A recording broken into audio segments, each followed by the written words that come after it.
Olá, você vai ver nesta edição do Câmara Rio Notícias. Vereadoras comentam o crescimento da participação das mulheres no Legislativo Carioca. Isso é resultado dos movimentos sociais, do movimento de mulheres, que vem construindo um debate público na sociedade da importância de nós termos mulheres e principalmente mulheres negras. Sem dúvida nenhuma, a gente vem numa crescente da luta das mulheres pela ocupação do espaço da política institucional, pela ocupação do espaço de poder. Um futuro com mulheres na política é um futuro sustentável para todas as pessoas. Prefeitura quer aumentar a testagem contra a Covid-19 e anuncia agendamento por aplicativo. E um centro cirúrgico inaugurado em um hospital público no Rio é a esperança de maior agilidade no tratamento de pacientes com câncer de pele. O paciente entrou, fez a avaliação, voltou para a fila de CIGEG e vai ser redirecionado para ser tratado. Não saia daí, a gente volta já. A gente começa esta edição do Câmara Rio Notícias falando sobre o crescimento da participação das mulheres na política. A Câmara Municipal do Rio é um exemplo disso. 9 vereadoras foram eleitas contra 7 nas eleições de 2016, um aumento de 17%. Como Laura Carneiro deixou o Legislativo para ocupar um cargo na administração municipal, os trabalhos no dia 15 de fevereiro vão começar com as mulheres ocupando 8 cadeiras da casa. No Brasil, a mulher só começou a ter direito ao voto em 1932. Claro que de lá para cá, conquistas foram alcançadas. A lei que garante cotas para as mulheres nas listas partidárias, a reserva de 30% dos fundos eleitoral e partidário e a aplicação de percentual igual para homens e mulheres nos tempos de propaganda são exemplos de progressos. Apesar de representarem 52,5% do eleitorado, as mulheres ainda ocupam menos de 15% dos cargos políticos. Nessa última eleição, as candidaturas das mulheres cresceram 32,5% em 2016 para 34,8% em 2020, mas a presença delas na disputa por espaços de poder ainda é considerada tímida. O Rio elegeu 9 mulheres para o mandato na Câmara em 2020 contra 7 em 2016. O total representa um pouco mais de 17% das cadeiras em relação à eleição passada. Mônica Benício, Tainá de Paula e Thaís Ferreira, que foram eleitas para o primeiro mandato, além de Rosa Fernandes, Tereza Berger, Tânia Bastos, Vera Lins e Verônica Costa. Laura Carneiro também foi eleita, mas se licenciou para ocupar a Secretaria Municipal de Assistência Social. Sem dúvida nenhuma, a gente vem numa crescente da luta das mulheres pela ocupação do espaço da política institucional, pela ocupação do espaço de poder. A gente viu isso ali já desde 2014, no levante da Primavera Feminista acontecendo, e acho que é inegável que o fruto de uma política feita para as mulheres hoje, querendo uma atuação maior, é sem dúvida nenhuma esse resultado que a gente promove, essa repercussão que a gente tem.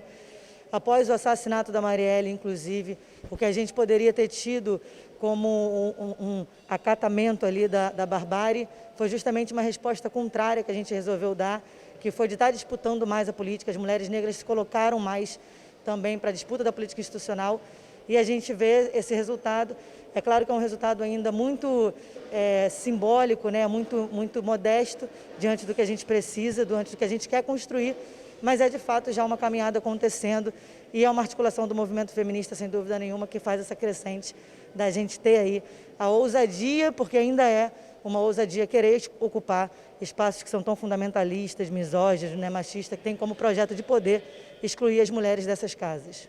Saltamos de 7 mulheres eleitas para 9 mulheres eleitas, mas é impossível não destacar que isso ainda é insuficiente. No universo de 51 vereadores, sermos apenas 9 mulheres é muito aquém do tipo de política que precisamos construir no Rio de Janeiro para que tenhamos equidade de fato, sobretudo falando de mulheres negras, né? Sem dúvida alguma, isso é resultado dos movimentos sociais, do movimento de mulheres, que vem construindo um debate público na sociedade da importância de nós termos mulheres e principalmente mulheres negras nos representando na construção de políticas públicas, num diálogo com a sociedade mais direto, principalmente no executivo e no legislativo, né? Fazendo políticas que toquem não só a nossa realidade cotidiana, mas também incidam em outra sociedade, em outro modelo de organização na sociedade, onde nós nos tornamos sujeitas e protagonistas dessa transformação. Então, acho que é um acúmulo, claro, um resultado nesse cenário eleitoral que a gente viu. Acho que 2020 é emblemático, não só aqui no Rio de Janeiro, mas em outras casas legislativas, o aumento de mulheres e mulheres negras eleitas,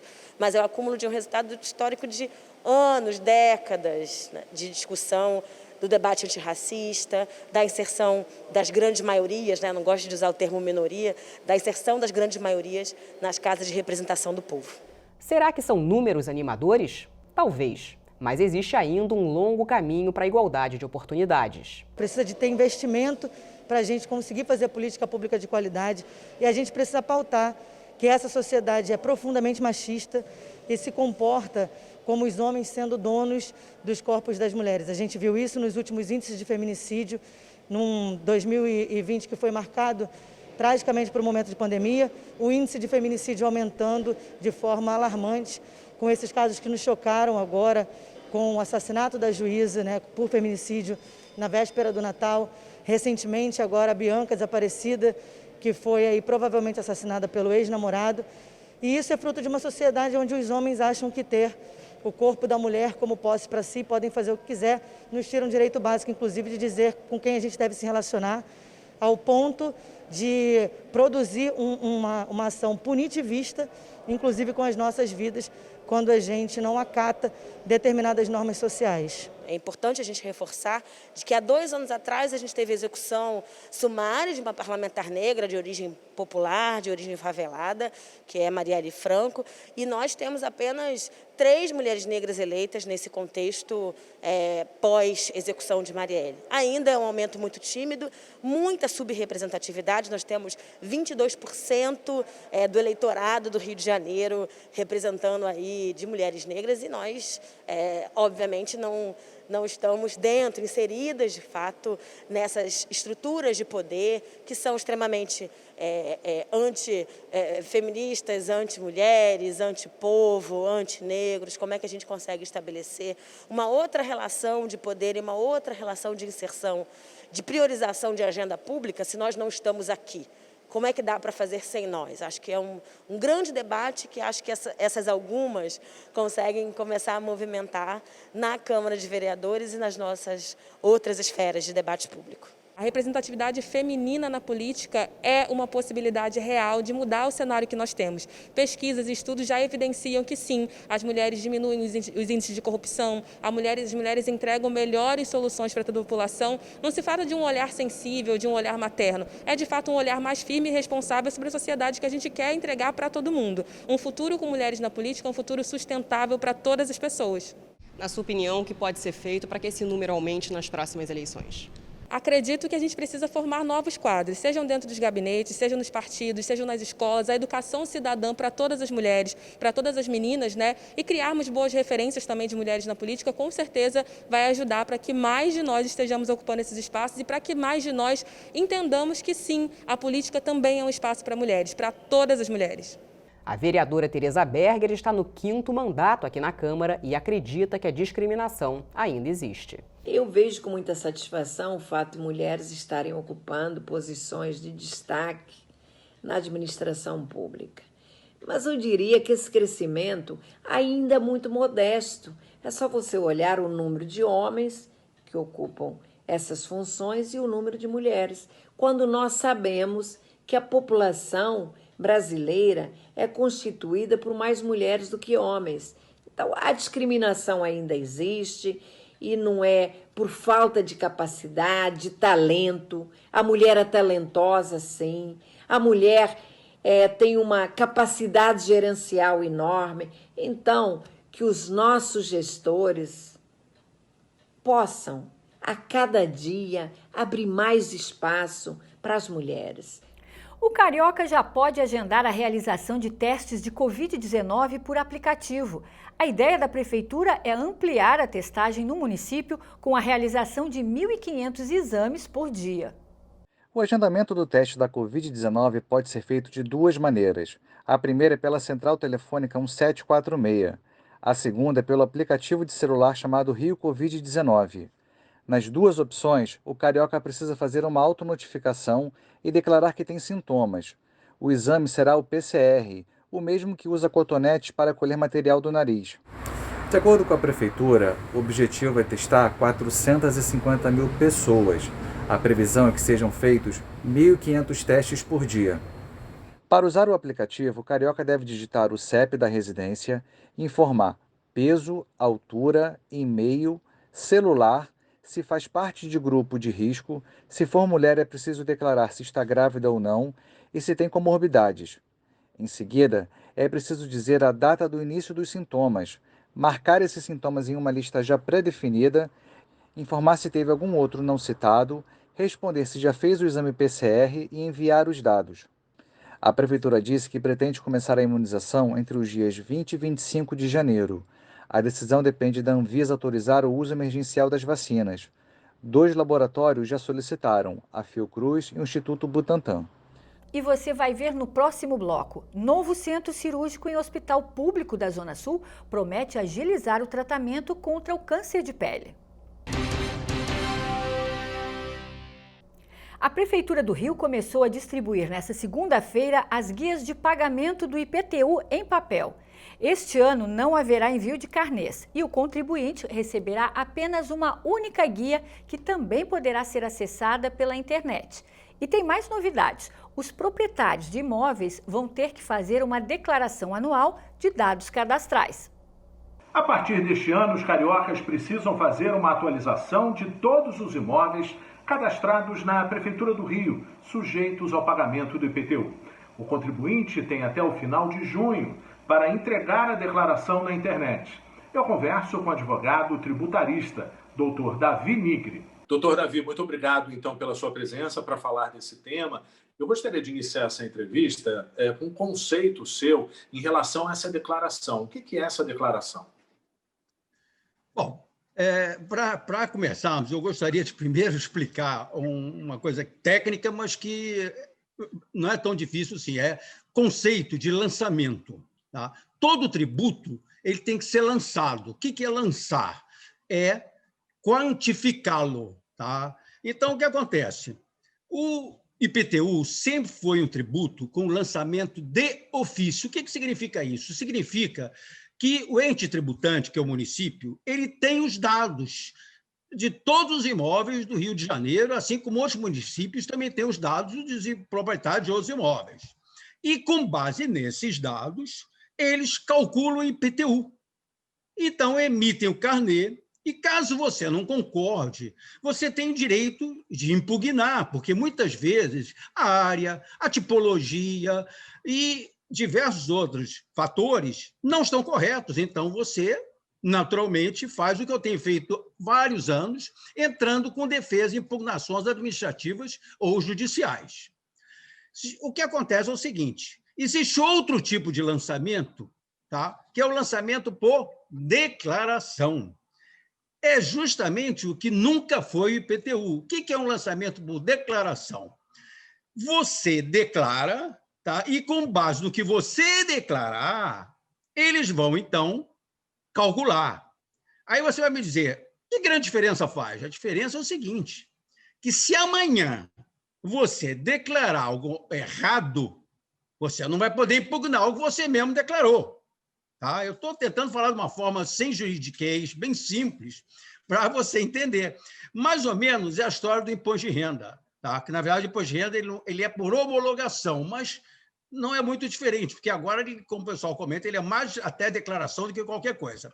Você faz a sua declaração de imposto de renda. Vamos supor que você errou. Você disse lá que teve uma renda de 6 milhões, quando, na verdade, era 600 mil. O fisco vai vir em cima de você cobrando imposto de renda em cima de 6 milhões. E você dizer, ou seja, não. É muito importante estar atento no preenchimento adequado desse documento, né? Porque não tem depois como reclamar. Exatamente. Então, o que são essas informações? Vejam bem, com base na área edificada e área construída, é que você tem o ponto de partida para calcular o valor venal. Tá? Valor venal é o valor de mercado, é o valor que o imóvel seria vendido. Obviamente que isso varia de época para época, de local para local, e lembrando que isso pode ser um kitnet, um apartamento, uma casa ou até um terreno. Tá? Então, além disso, existem fatores chamados fator de idade, fatores tipológicos em geral. E como informar esses fatores, tem técnicas especiais que tem engenheiros que se especializam só nisso. Tá? Eu posso falar porque, assim, de advogado, eu também sou engenheiro. Tá? Então, o que acontece é o seguinte, se você colocar a tipologia errada, pode conduzir a um valor muito alto de IPTU. E como é que você vai brigar depois se você mesmo que informou? Olha a situação que está criando. Tá? Agora, vamos supor que você informou, tá? E aquilo conduziu a um determinado valor de IPTU. Eles vão poder cobrar para trás? É uma dúvida agora que os advogados estão discutindo. Tá? Porque agora o teu IPTU era 3 mil, agora virou 5 mil, com os novos dados que você mesmo forneceu. Quem são os proprietários que precisam fazer essa atualização, doutor? Todos, qualquer um que seja proprietário de imóvel no município do Rio de Janeiro, seja lá quem for, porque o IPTU ele é cobrado de todo proprietário de imóvel, tá? Está lá na Constituição, tá? E está no Código Tributário Nacional. Tá? Então, bastou ser proprietário de imóvel, tá? Tem que pagar o IPTU. Doutor, o proprietário do imóvel ele tem que entregar isso pela internet, né? De que forma ele entrega, o que ele tem que dizer nessa declaração? Por isso que eu estou dizendo que é muito simplista, porque pela internet você vai informar uma área, tá? Alguns fatores, tá? Nome do proprietário, que é outro problema, porque acontece o seguinte, será que se você tiver, por exemplo, uma promessa de compra e venda, de quem é o proprietário, quem comprou ou quem vendeu, ou quem, entendeu? Então, são essas, e amanhã, na hora de executar, ele vai executar o nome que foi informado ali. Tá? Então, o problema todo é que esse conjunto de informações não deveria ser preenchido por leigo. Tá? Eu recomendo que eles se procurem especialistas da área jurídica, na área de engenharia, tá? Para que amanhã o problema não se volte contra o próprio proprietário do imóvel. Agora, outro detalhe, doutor, foi criado aí um grupo de trabalho, né, com duração de 60 dias para apresentar até o fim de março um projeto detalhado dessas medidas necessárias, não é isso? Então, esse grupo ele vai ter que realmente verificar se são apenas essas informações que já constam do decreto ou se vai precisar de outras. E tem mais, como informar? É o que eu estou te dizendo, um terreno que é grande e que tem, por exemplo, uma área de proteção ambiental. Como é que isso aqui vai ser informado através do site? Entendeu? Você vai precisar de uma planta detalhada, explicada. Tá? Então, esse grupo vai ter que pensar muito bem, estudar muito bem, porque senão a informação vai vir trucada. E a consequência não vai ser boa. Os dias ensolarados do verão carioca acendem um alerta sobre o câncer de pele. A cada ano, 180 mil novos casos da doença são registrados no país. Um centro de cirurgia inaugurado em um hospital público da Zona Sul promete agilizar o tratamento de pacientes com câncer de pele. Acelerar o tratamento de uma das doenças de maior incidência no Brasil. Esse é o objetivo do novo Centro de Cirurgia Oncológica do Hospital Rocha Maia, em Botafogo. Na unidade, será possível realizar procedimentos relacionados ao câncer de pele, como biópsias e retirada de lesões, e ajudar a diminuir a fila do CISREG, que tem quase 3 mil pessoas na espera por esse tipo de tratamento. Além da sala que o paciente entrou, ele vem sempre pela fila do CISREG, né? Uma lesão considerada suspeita. Então, ele vem, primeiramente, para avaliação dermatoscópica, sendo, então, implementada a avaliação com a microscopia confocal, quando necessário. E aí, você tem o setor central e, em anexo, tem 2 salas de procedimento cirúrgico, onde estarão, então, os cirurgiões que farão o atendimento, né? A cirurgia, que é igual a tratamento definitivo, em casos principalmente precoces, desses pacientes. Tá? Então, o paciente entrou, fez a avaliação, voltou para a fila do CISREG e vai ser redirecionado para ser tratado. Então, na realidade, o centro é composto de 3 salas. A primeira central, que é a sala de análise, e as 2 em anexo, que são as salas de procedimentos cirúrgicos, de tratamento definitivo de fato. O serviço é o primeiro do gênero na rede pública do país e é baseado em uma tecnologia inovadora, que promete economizar tempo e recursos públicos no combate ao câncer de pele. Lá na Universidade de Modena, onde eu fiquei, existe o que a gente chama de microscopia confocal de reflectância. O que é essa microscopia confocal? ela é um instrumento, funciona com um raio laser, porém com comprimento de onda exatamente a ultravioleta B, que a gente está exposto a todo tempo. Então, disso, eu quero falar para vocês que não existe dano tecidual, não existe risco de desenvolvimento de nenhuma alteração. Grávidas podem fazer, crianças podem fazer, porque é a exposição à luz, né, que a gente está o dia inteiro.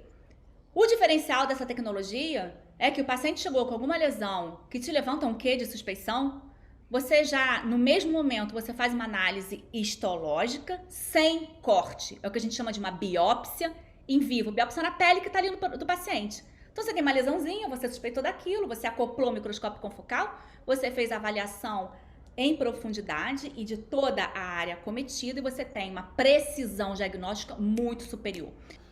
Por ano, 180 mil novos casos de câncer de pele são registrados no país.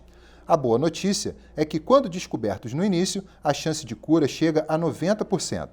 Desde 2014, o Dezembro Laranja, da Sociedade Brasileira de Dermatologia, alerta a população sobre as formas de prevenção e tratamento. A atenção a qualquer alteração na pele é fundamental. Para isso, existe a regra do ABCDE, que ajuda a identificar lesões suspeitas. Uma letra para cada indício.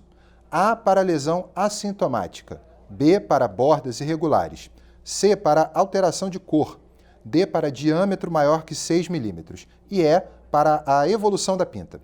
O que não pode é ter dúvida e arriscar a saúde.